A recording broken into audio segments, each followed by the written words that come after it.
record.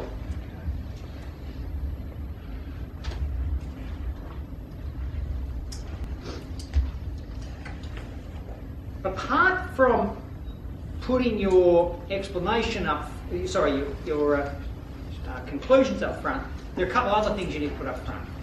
One is a simple glossary of terms. Here's a useful test. If you've got ready access to somebody aged between 12 and 14, and there are some terms that you often use in your work between yourselves, and you'd have to use the same term or terms to lay people, then can a 12 to 14-year-old of average intelligence understand the term you're using?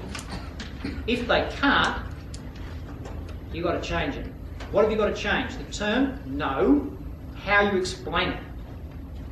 So, this means that if you're going to do any court work, and the same thing applies if you're dealing with the media generally, if you've got something you need to explain, you need a set of examples or illustrations that you know work because you've used them before, and that's what you always use to explain a particular concept. It might be a small model, it might be a joke, it doesn't matter what it is, but you know that once you've explained it in that way, people say, oh yeah, now I get it. It's the now I get it which is really important. This leads into a simple point when you write your reports.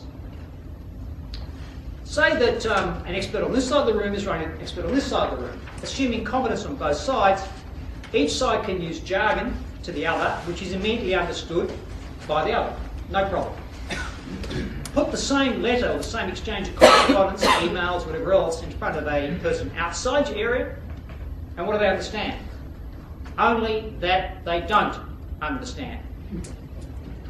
A way of getting beyond that is, whenever you're going to use a technical term in a report that might end up in front of lay people, you explain the term first and then you put the technical term in brackets, not the other way around. Because what you'd intuitively do is you'd go, we're talking about such technical term, then brackets, this is what it means, close brackets, then you go on to do the same thing again. If you want to know where that's often done to you, if you've ever had to be referred by your local GP to a specialist and there's a referral letter that goes, it's likely to have terms in it that unless you did some medical related subjects that you have no knowledge of until you go home and go on Google and start trying to find out what it means, which is a nuisance. You'd rather like to know up front exactly what it means. Now there's another consequence of this. If there's a letter from your doctor to a specialist and it says, so-and-so, I'm referring so-and-so because he/she presented to me with something defined as, then it goes on, here's the message. The patient who's reading this letter doesn't know much. How do we know that? Because I have to explain every term of art to them. So what it becomes, this letter is, here is so-and-so, bracket. Dummy, this is what it means, close bracket. And we go on, all right, dummy, are you still here? Well, try this one. All right? Now, if you write an expert report in the same way, it's having the same less than positive impression on the judge. Whereas if you explain the term first and then put the technical term in, that's an empowering process. It's really simple. You don't have to change anything you write, just the order in which you finally sign off on the report. Once you've explained it once, you can use the technical term thereafter without any explanation, because they've already been led up that path. So that's a good way to do it. Next, it's odds on that there are a lot of people here who unfortunately went through an education system which said you must not use headings when you're writing essays. Headings are bad. Headings are used by B-grade journalists, people who work for News of the World. As a result of which, you still write reports that go on and on and on and on and have no headings. Get over it. The more headings you can put into technical reports for lay readers, the better. Rules about headings. They must be very short. 2, They must be absolutely neutral. So, you can say something like, taking this morning, as I understand this morning's case, position of fire extinguishers, as distinct from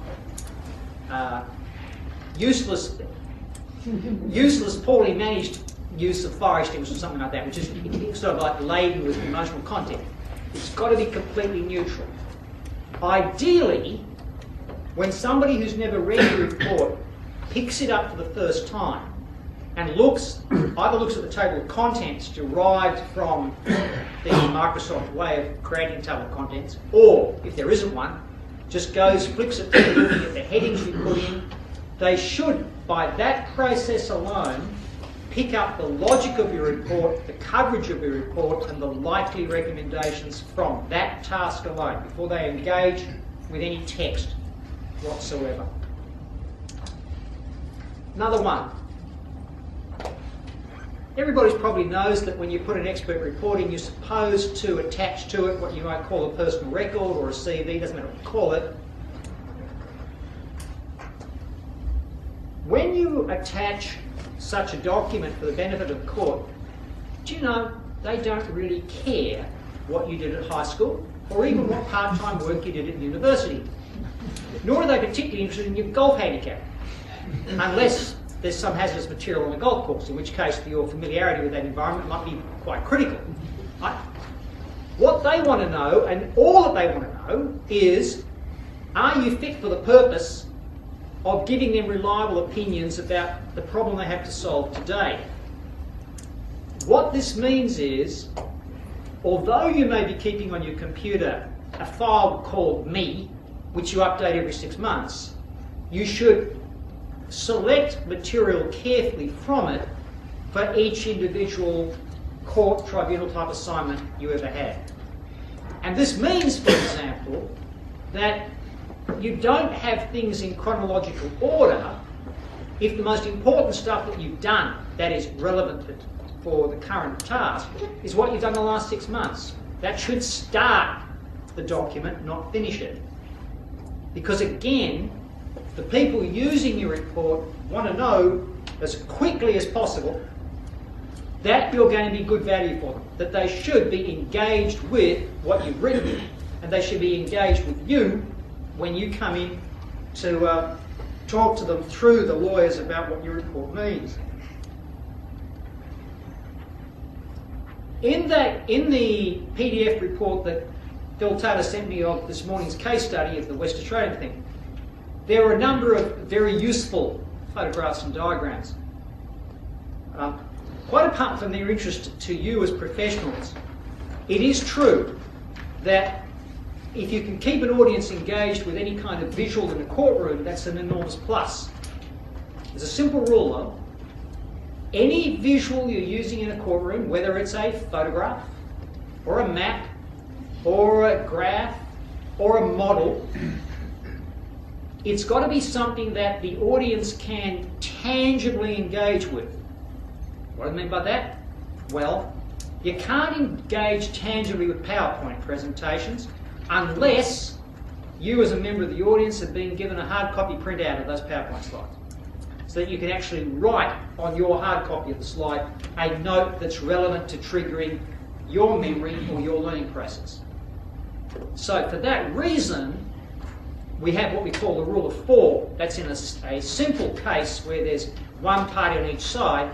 The rule of 4 says if there's a visual, the witness, that's you, will have 1, the judge will have 1, that's 2, your lawyer will have 1, that's 3, and the opponent's lawyer will have 1, that's 4. If there are jurors, then we want every juror to have a copy of it, him or her, so that they can write on it, make notes about it, think of what questions they want answered about it.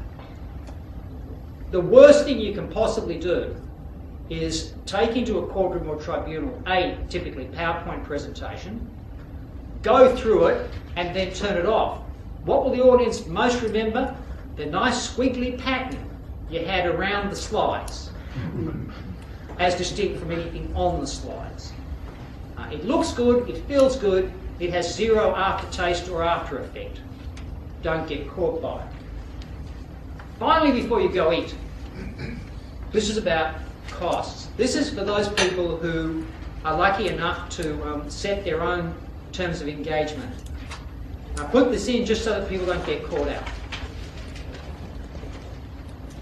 Whether you're asked to do work for a prosecuting authority, so it can be an environmental case or a criminal case or a mixture of the two, or whether somebody comes to you for a civil case, don't do any work until there's a written fee agreement. Next, unless you are absolutely certain how much time of yours is going to be engaged in this process, it should always be on a time charge basis, not a fixed fee basis. Otherwise you may find yourself going out backwards. When a lawyer tells you it's only going to be little work, they never know. If somebody says to you when you go into court you're only going to be asked a few questions, that's a guess. Maybe true, maybe false, but it's not based on experience.